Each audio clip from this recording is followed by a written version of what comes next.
প্রশ্ন ছিল সাংবাদিক বন্ধুদের, আমি প্রশ্ন কয়েকটি জবাব আগে দিচ্ছি। এক নম্বরে আমার ভাই জানতে চেয়েছিলেন যে আমাদের বরগুনা জেলায় ৬টি উপজেলা রয়েছে, উপজেলা এবং ৪২টি ইউনিয়ন রয়েছে, এই প্রত্যেক শাখায় আমাদের সচিব আছে কিনা। হ্যাঁ, আলহামদুলিল্লাহ, আপনারা জানেন বাংলাদেশ জামাত ইসলামী একটি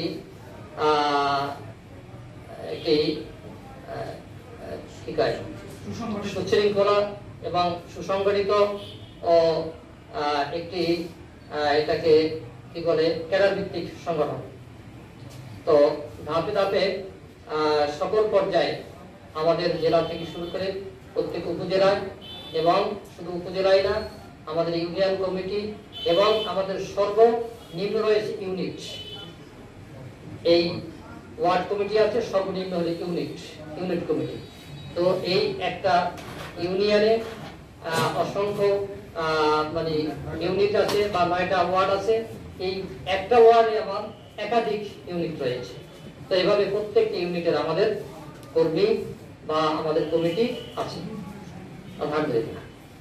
তো এরপরে ভাই জানতে চেয়েছিলেন যে জামাতের নিবন্ধন বাতিল করা হয়েছে এবং সর্বশেষ আগস্টের ১ তারিখ জামাতকে নিষিদ্ধ ঘোষণা করা হয়েছে। এই পরিপ্রেক্ষিতে আমরা কোন অবস্থায় আছি, কোন অবস্থানে আছি। তো আপনারা জানেন যে বৈষম্য বিরোধী ছাত্র সংগঠন তাদের নজিরবিহীন আন্দোলনের মাধ্যমে গোটা বাংলাদেশ নয়, গোটা বিশ্বব্যাপী একটি বাংলাদেশের ছাত্ররা বৈষম্য বিরোধী আন্দোলন করে নজিরবিহীন ও একটি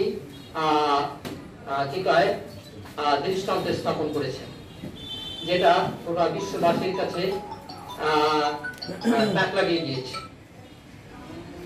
আমরা বাংলাদেশ এর আগেও যে বাংলাদেশে রাজনৈতিক অস্থিতিশীল পরিবেশকে স্থিতিশীল আনয়নের জন্য বাংলাদেশ জামাত ইসলামীর মরহুম শহীদ আমির অধ্যাপক গোলাম আযম সাহেবের প্রস্তাবনায় এদেশে সর্বপ্রথম বিশ্বের ভিতরে একটি তত্ত্বাবধায়ক সরকারের প্রস্তাব হয়েছিল এবং সেটির মাধ্যমে বেশ কয়েকবার এদেশে সুষ্ঠু নির্বাচনও হয়েছে এবং সারা বিশ্বে গৃহীত হয়েছে বা অনেক দেশেই এই তত্ত্বাবধায়ক সরকারের মাধ্যমে সরকার গঠিত হয়েছে। আবার বাংলাদেশের ছাত্ররা দ্বিতীয়বার একটা বিশ্বের নজির স্থাপন করলো। তো সেজন্য এই আন্দোলন করে আপনারা জানেন ১ তারিখে জামাত ইসলামীকে নিষিদ্ধ ঘোষণা করা হয়েছে আর ৫ তারিখে বিজয় হয়েছে। তো ১ তারিখে যখন নিষিদ্ধ ঘোষণা করা হলো তখনই আমার হযরত মুসা আলাইহিস সালামের ঘটনাটা স্মরণে স্মৃতিপটে ভেসে উঠল যে শুধু মুসা আলাইহিস সালাম না, পৃথিবীতে আল্লাহ রাব্বুল আলামিন যত প্রকারের সীমালঙ্ঘনকারী জাতি এবং সরকার গোষ্ঠী যারা পৃথিবীতে এসেছে তাদেরকে আল্লাহ রাব্বুল আলামিন সীমার যখন চরম সীমায় উপনীত হয়েছে, আল্লাহ রাব্বুল আলামিন একটা কথা আছে যে ছাড় দেন কিন্তু ছেড়ে দেন না। তো এই জন্য আল্লাহ রাব্বুল আলামিন মুসা আলাইহিস সালামকে যেমন মুসা আলাইহিস সালামকে ফিরআউন যখন তার দলবল সহকে সব নদীতে ডুবাইয়া ৩ দিক থেকে ঘেরাও করে একদিকে নদী তাদেরকে নীল নদে ফেলাইয়া তাদেরকে চুবাইয়া মারবে, এই সিদ্ধান্ত এই পরিকল্পনায় ৩ দিক থেকে যখন ঘেরাও করে আসতেছিল আর মুসা আলাইহিস সালাম আল্লাহর অশেষ মেহেরবানিতে তার লাঠির মাধ্যমে নদীতে আপনার 12টি রাস্তা হয়ে যায়, 12টি দল নিয়ে তিনি ওপার পার হয়ে যায়। কিন্তু ফিরআউন তখন জানতো না যে রাস্তাগুলি এখন ছিল, যেই রাস্তা দিয়ে মুসা ফেরা পার হয়ে গেছে তাকে ধরতে হবে, এই জন্য যে তার দলবল নিয়ে সে নদীতে ঝাঁপ দিয়েছিল। আল্লাহ রাব্বুল আলামিন সেখানে কি করেছিল, আল্লাহ তার দলবলকে শেষ করে দিয়েছিল। আমার ওই ঘটনাই তখন স্মৃতিপটে এসেছিল যে মনে হয় যে এই সরকারের পতন খুবই ঘনাই এসেছে। তো আলহামদুলিল্লাহ মাত্র ৩-৪ দিনের ব্যবধানের মধ্যে আল্লাহ রাব্বুল আলামিন সেটা কার্যকরী করেছেন। তো যেহেতু বাংলাদেশ জামাত ইসলামী একটি আদর্শিক দল, এটা আপনারাও বলেছেন, এবং একটি সুসংগঠিত দল, বাংলাদেশ জামাত ইসলামীর কোন কর্মকাণ্ড এ পর্যন্ত যে মানুষের সাথে মানুষের ক্ষতি করা, যে মানুষের কল্যাণে, কখনো মানুষের অকল্যাণে জামাত ইসলামী কোন পর্যায়ে কাজ করছে, এটা আপনারা আমার মনে হয় কখনোই আপনারা বলতে পারবেন না, কখনোই এরকম নিউজ কেউ করতে পারেনি। তো এই জন্য এটা ছিল সরকারের যে একটি আদর্শিক একটি সংগঠনকে যে কেন কি জন্য বাতিল ঘোষণা করা হলো। এর আগে নিবন্ধন বাতিল করা হয়েছে, সেটা একটা প্রেক্ষাপট হয়তো তার ছিল যে দাড়ি পাল্লা মার্কা ছিল, এটা একটা কারণ ছিল বা অন্য কোনো কারণ ছিল। কিন্তু যখন নিষিদ্ধ ঘোষণা করা হলো তখন এটা যে সীমা লঙ্ঘনের চরম পর্যায়ে পৌঁছে গেছে। আল্লাহ রাব্বুল আলামিন এই জন্যই হয়তো বা তিনি তাদেরকে পতনের এটা একটা উসিলা হয়েছে, এবং 1 তারিখের পরেই, ওই ঘোষণার পরেই মানুষ বেশি এই আন্দোলনে আরো বেশি সম্পৃক্ত হয়েছে, এবং মানুষের কি সবচেয়ে বেশি ছাত্র সহ এদেশের সর্বস্তরের জনতা যে একটা মানে শব্দ ছিল যে কেন এরা কি করেছে, এদের অপরাধ কোথায়। তো এই জন্য সকলেরই এই ছিল, দোয়া ছিল, যার কারণে আল্লাহ রাব্বুল আলামিন পরিস্থিতি সৃষ্টি করে দিয়েছেন।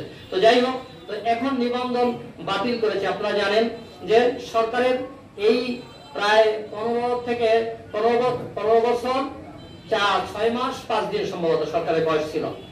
অন্তর্বর্তী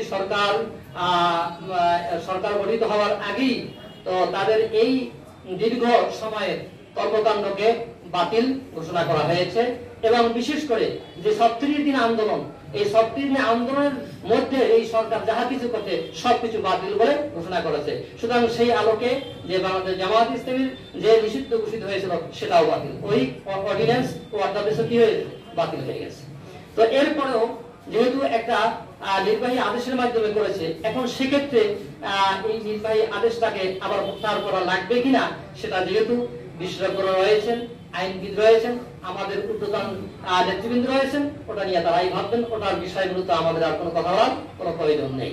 আপনারা জানেন যে সেনাপ্রধান যখন সরকার অন্তর্বর্তী সরকার গঠন করার জন্য যখন প্রক্রিয়া নিচ্ছেন, তখন সর্বপ্রথম জামাতে ইসলামের যে আমিরের নামটা প্রথম 2 বার নিয়েছেন, তারপর অন্যান্য সংগঠনের নাম নিয়েছেন। সুতরাং এটাই বুঝতে পারি যে জামাত ইসলামী আর বাতিল নেই, এটা কি বৈধ হয়ে গেছে। এরপরে আপনাদের পক্ষ থেকে জানতে চাওয়া হয়েছে যে লুটপাটের সাথে জড়িত যে 5-6 তারিখে যা হয়েছে, এরপরেও অনেক দুর্ঘটনা ঘটেছে, অনেক লুটপাট হয়েছে, অনেক ভাঙচুর হয়েছে, যেটা দ্রুত আসলে কখনোই জামাত ইসলামী এই লুটপাট সেই 4-5 তারিখ এবং 6 তারিখে যা হয়েছে সেটারও কোনো সমর্থন জামাত ইসলামী দেয়নি। আপনারা জানেন যে জামাত ইসলামীর আমির তিনি সাথে সাথেই যে সাংবাদিক প্রেস ব্রিফিং করে তিনি জানিয়ে দিয়েছেন জাতিকে যে না, কোনো প্রকারই যেন জনগণের সম্পদ লুটপাট না হয়, বিশেষ করে সংখ্যালঘুদের উপরে তারা বিভিন্ন রকমের তাদের যে ইবাদতখানা বা তাদের মন্দিরকে তারা ভেঙে চুড়ে যে এটা জাতির উদ্দেশ্যে বা বিশেষ করে জামাতের উপরে ঘাড়ে এটা চাপাবে। এই জন্য তিনি বলে দিয়েছেন আমাদের জনশক্তি যেখানে যে মন্দির আছে সংখ্যালঘু সহ হিন্দু ভাইদের সহ যারা যেখানে যে অবস্থান আছে তাদের যে প্রত্যেকটি যে এই ইবাদতখানা এটাকে আমাদের কি করতে হবে, পাহারা দিতে হবে। সেই আলোকে আমাদের বন্ধুরাও বলেছেন, আমাদের ভাইরা বলেছেন যে কিভাবে পাহারা দিয়ে আসছে।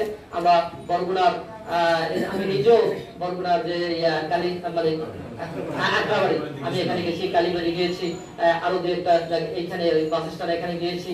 তো এখানে আমরা সেখানে খোঁজ খবর নিয়েছি যে কোনো সমস্যার সৃষ্টি হয়েছে কিনা। তবে এক্ষেত্রে আমাদের মিরাজ ভাই বলেছেন মূলত এটা হলো এই নৈরাজ্যকর পরিস্থিতি সৃষ্টি করছে, এটা একটি দুষ্ট চক্র। তিনি জবাব দিয়েছেন। সো কোন ভাই জানি বলেছিলেন যে একটা ছাগলের ব্যাপারে, তো ছাগল না ভাই, আমাদের লোকদের, আমরা যেখানে এখানে মানে কি কয় যে একটি প্রতিষ্ঠিত সরকারকে ছাত্র আন্দোলনের মাধ্যমে যে মানে সরাই দিয়া এরপরে আমরা মোটামুটি একটু স্বস্তির নিঃশ্বাস ফেললাম। শুধু আমরা নই, গোটা জাতি দেশ এবং বরগুড়ায় আমরা বুঝতে পেরেছি যে মানুষ কত স্বস্তি নিঃশ্বাস ফেলেছে, যেটা হয়তো আমার বয়সে এখানে অনেকেই রয়েছেন, আপনারা বুঝতে পারবেন যে আমার মনে হয় 71 সন আমি যদিও খুব ছোট ছিলাম, 7 বছর বয়স, কিন্তু আমার 71 মনে আছে। আমার 71-এর সেই পরিস্থিতি যে সেদিন স্বাধীনতার পরে মানুষ যে স্বস্তি নিঃশ্বাস, যে আনন্দ উল্লাস করেছে, তার থেকে অনেক বেশি আনন্দ উল্লাস করেছে এই 5ই আগস্ট। তার হয়তোবা কারণ থাকতে পারে, যেহেতু মানুষের অধিকারটা সবচেয়ে বড় জিনিস, মানুষের সার্বিক অধিকার থেকে তাদেরকে বঞ্চিত রাখা হয়েছে। আমাদের সাংবাদিক বন্ধুদের অনেক ক্ষেত্রে তাদের অধিকার থেকে তাদেরকে বঞ্চিত করা হয়েছে বিভিন্নভাবে। আমাদের জামাত ইসলামীকে তো হয়রানি করাই হয়েছে, কিন্তু সাংবাদিকদের উপরে বিভিন্ন রকমের নির্যাতন আসছে এবং হয়েছে এদেশে। তো এই জন্য মূলত বাক শক্তি এটা রুদ্ধ করার অধিকার কারণে আল্লাহ সকল মানুষকে স্বাধীনভাবে আল্লাহ তৈরি করেছেন। এই জন্য বাক রুদ্ধ করলে তখন এইটা জাতি কখনো কি সকল অধিকার বঞ্চিত করলে এটা অনেকটা মেনে নেওয়া যায়, কিন্তু বাক যদি রুদ্ধ করে এটা মেনে নেওয়া যায় না। এই জন্য মানুষকে আস্তে আস্তে খুশি ফুলে উঠেছে, যার কারণে যে 5ই আগস্ট যার যে ফল আমরা পেয়েছি আলহামদুলিল্লাহ।